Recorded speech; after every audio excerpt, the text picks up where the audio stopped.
Stress is a major contributor to illness. It's also a part of daily life.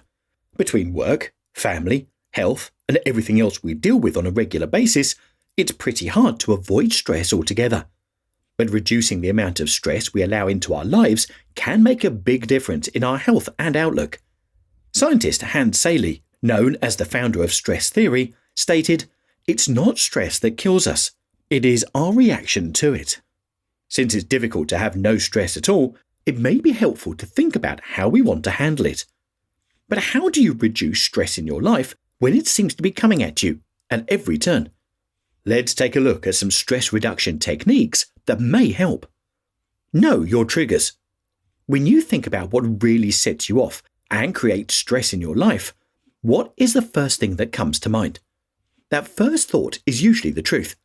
Is there a particular person or situation that always seems to create tension for you?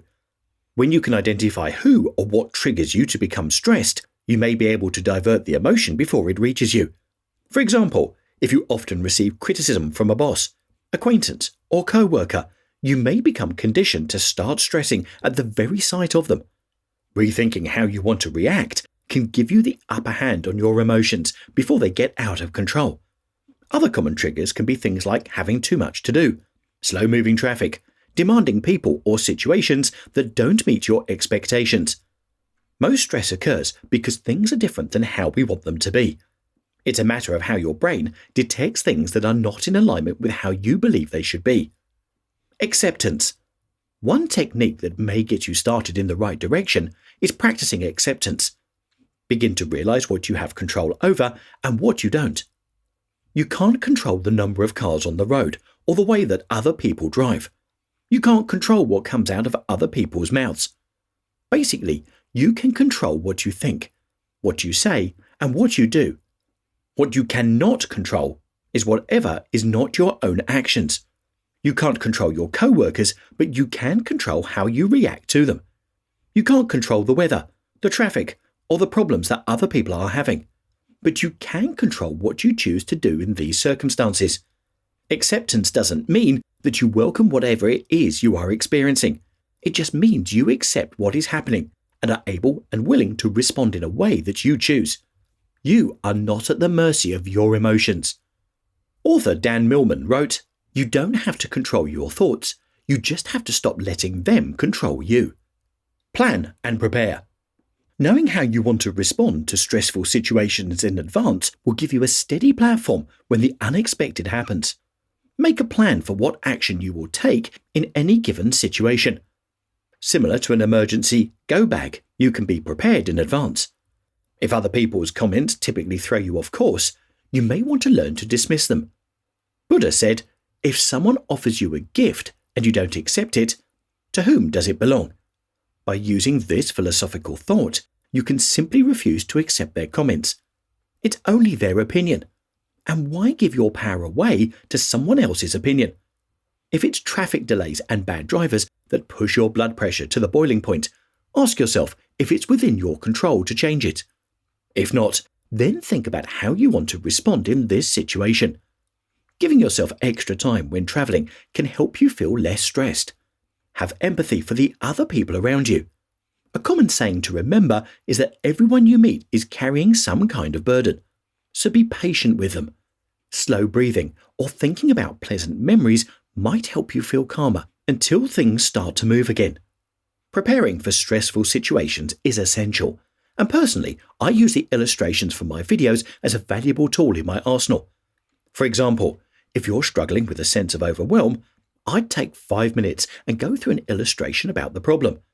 In this case, the visual prompts in the illustration on the power of doing only one thing would help you plan your responses in advance. The tips in the illustration remind you to breathe deeply and stay calm, along with more detailed time management techniques to equip you with the visual support you need to navigate stressful moments with confidence and composure. Thinking ahead before stressful situations arise can offer you some protection from being held hostage by your stressful emotions.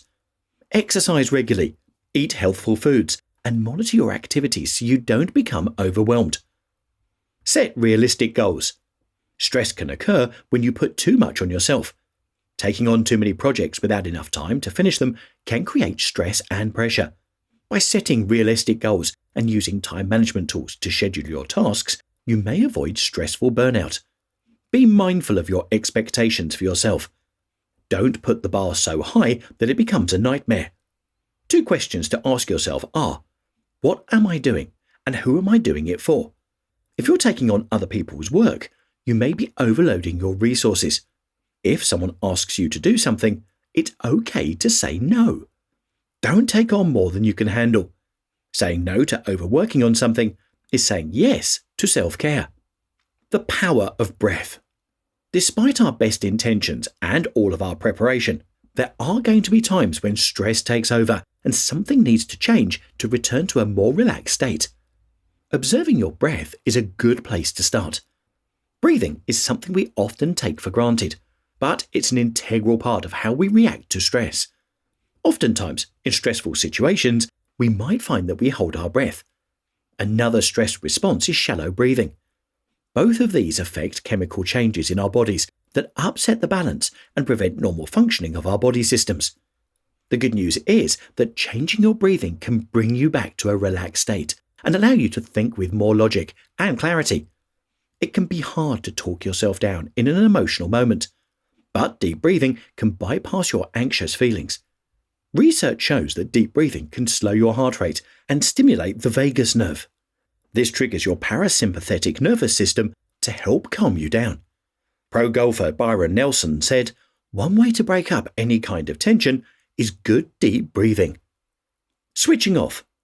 If you are using all the tools you know about, like breathing and focusing on what you can and can't control, but still find yourself becoming overstressed, you may just need a break. You may have overloaded all of your circuits and just need to switch off for a while. Psychological detachment is the ability to mentally disconnect from work and not think about job-related issues when you are away from your job. Whether you take a vacation or just turn yourself off at the end of your workday, everyone can benefit by resting from the demands of life. Guided meditations are easily found online if you need extra help separating yourself from the noise of your responsibilities and relationships. Whatever your idea of rest and relaxation, make sure you include it in your self-care routine.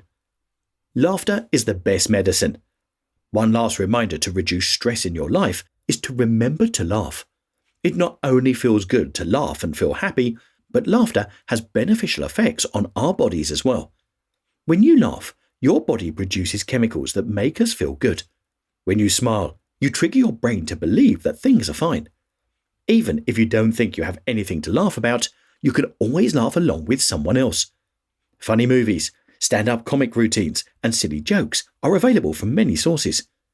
The benefits of laughter have been known throughout the ages. Laughter is a bodily exercise, precious to health, said Greek philosopher Aristotle. Stress can be so harmful to your health that it's worth doing all you can to minimize the stressful events you encounter. Once you know how you are going to deal with stress when it does occur, it's like putting your hands on the steering wheel of your life. Know your triggers, accept what is within your control, and have a plan for how to deal with it when you can't avoid it.